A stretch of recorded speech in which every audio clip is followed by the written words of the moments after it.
Halo, Assalamualaikum warahmatullahi wabarakatuh. Salam sejahtera bagi kita. Tetap sehat dan semangat. Izinkan saya untuk menyampaikan keselamatan, kesehatan kerja, dan lingkungan hidup.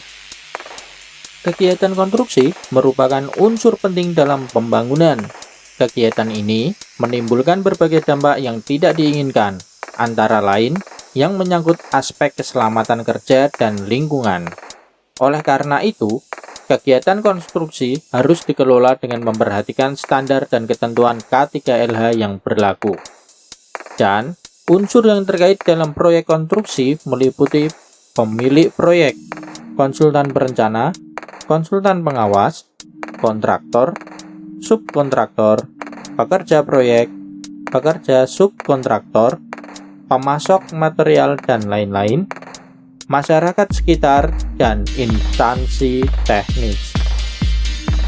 Proyek konstruksi pada umumnya melibatkan banyak tenaga kerja kasar berpendidikan relatif rendah, memiliki masa kerja terbatas, memiliki intensitas kerja yang tinggi, bersifat multidisiplin dan multi keterampilan, dan menggunakan peralatan kerja beragam.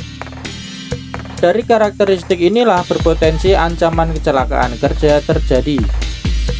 Kecelakaan yang terjadi pada pekerja proyek, kegagalan struktur, kebakaran, kerusakan alat, dan sebagainya.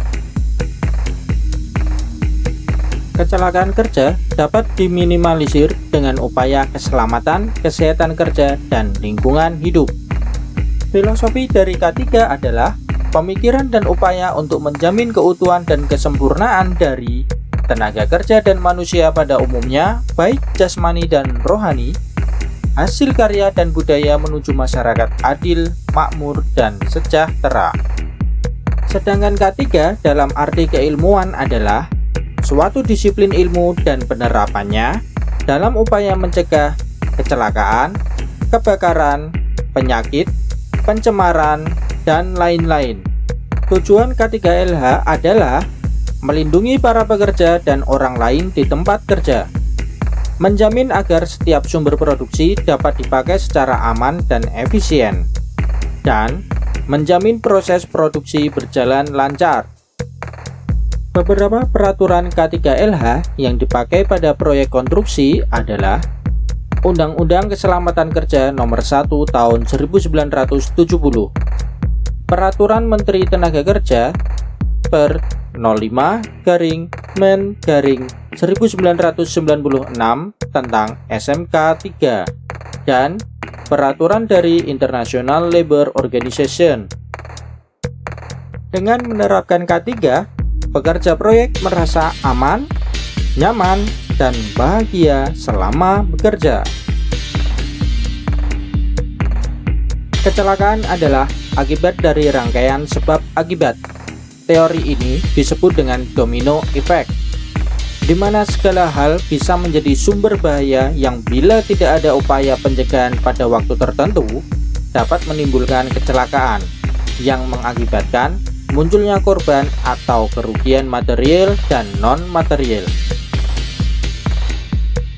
Ancaman resiko kecelakaan kerja bisa berasal dari tenaga kerja, kurang kehati-hatian dalam bekerja penyebab utama terjadinya kecelakaan. Alat, kondisi alat yang kurang prima bisa menimbulkan kerugian selama pemakaian. Material, penanganan bahan-bahan yang tidak sesuai prosedur juga dapat menyebabkan terjadinya kecelakaan. Untuk mencegah kecelakaan, upaya yang dilakukan adalah eliminasi, yaitu pengendalian dengan cara menghilangkan penggunaan bahan berbahaya. Substitusi, yaitu mengganti bahan-bahan yang berpotensi mengancam keselamatan dengan bahan-bahan yang aman dan ramah lingkungan. Isolasi adalah memisahkan dan menyimpan bahan-bahan berbahaya pada tempat yang aman. Rekayasa merupakan upaya mengurangi sifat bahaya pada bahan-bahan yang digunakan sehingga lebih aman. Administratif adalah Tindakan melalui pengawasan penggunaan bahan-bahan berbahaya meliputi pencatatan hingga penyimpanan.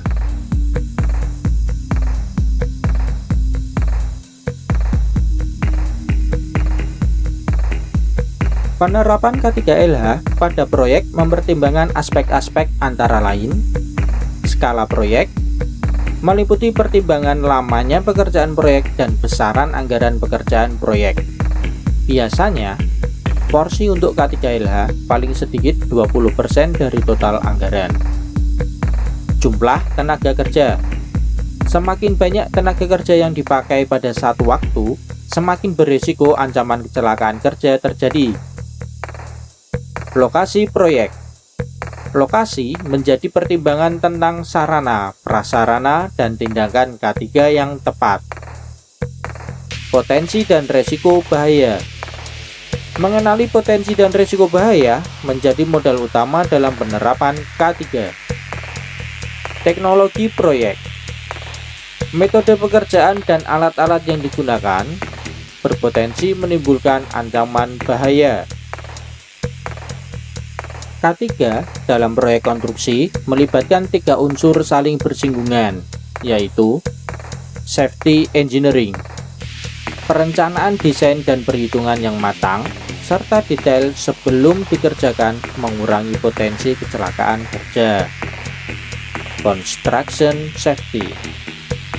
Proyek yang dikerjakan dengan metode yang tepat dapat memperbanyak keuntungan dan mengurangi kerugian pekerjaan.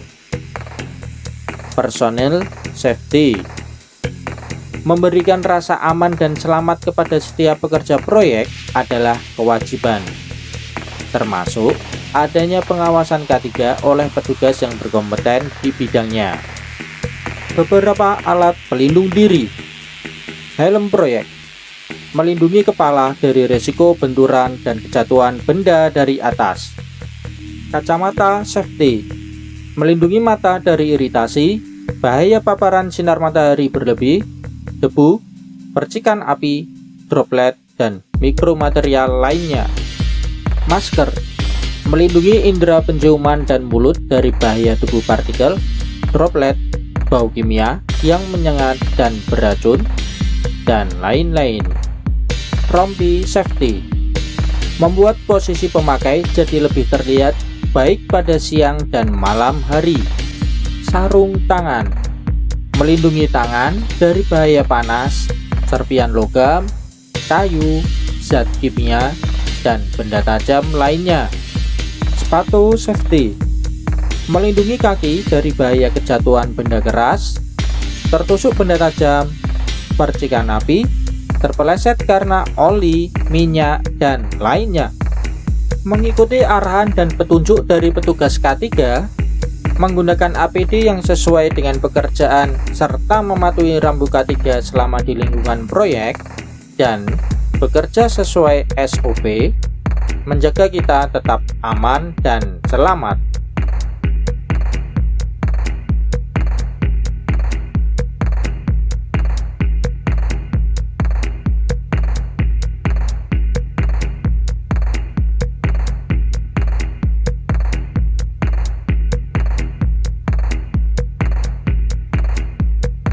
Terima kasih telah menonton video ini sampai selesai. Semoga tayangan ini bermanfaat bagi Anda.